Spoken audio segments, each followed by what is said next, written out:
হাওৰাঘাটত সঘনে সংঘটিত হৈছে চুৰিকাণ্ড।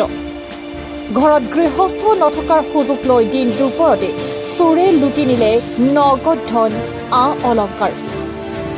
বিগত কিছুদিন ধৰি হাওৰাঘাট বজাৰৰ লগতে বিভিন্ন এলেকাত সংঘটিত হৈছে চুৰিকাণ্ড।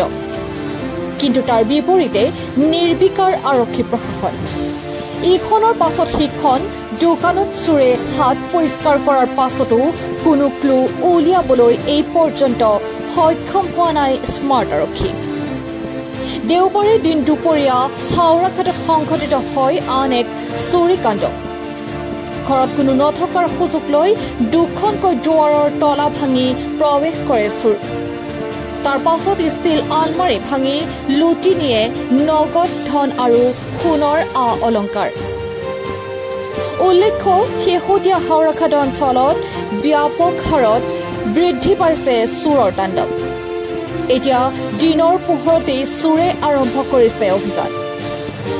লক্ষণীয় যে চোৰৰ এই নেটৱৰ্কটোৰ সৈতে ড্ৰাগছ আসক্ত যুৱকৰ কিবা সম্পৰ্ক আছে নেকি?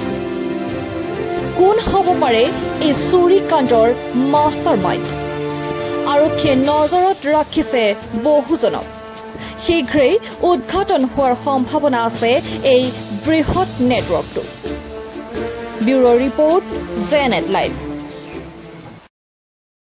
ঘৰৰ পৰা ওলাই গৈছোঁ 10টা বজাত আৰু ঠিক মই আহিছোঁ আপোনাৰ 2:30। আহি কিনে গেটৰ তালা ঠিক আছে খুলিলোঁ। সোমাই কিনে মই দেখিছোঁ যে দুটা দৰ্জা পূৰা ভাঙা। সোমাই কিনে দেখিছোঁ পূৰা একদম কোনো বস্তু নাই, চব বস্তু ভাঙি টাঙি তছনছ আৰু। কি কিনিছে? কেছ টকা আছিলে লৈ গ'ল আৰু সোণ যিবিলাক আছিল 120 বা 130 এনেকুৱা হ'ব। সোণ গহনা সোণটোতো একজেক্টলি কিমান কম, 10 ভৰি কম নে 11 ভৰি কম, একদম ফোন কৰিলে গম পাম, এইটো মই নাজানো। হয়, কি মানে পিছফালৰ পৰা সোমাইছে বুলি ভাবিছে? পিছফাল এতিয়া সেইটো ক'ব নোৱাৰোঁ, পিছফালৰ না কোনফালে সোমাইছে। বাহিৰৰ গেটৰ তলা ঠিকে আছে? চব ঠিক আছে।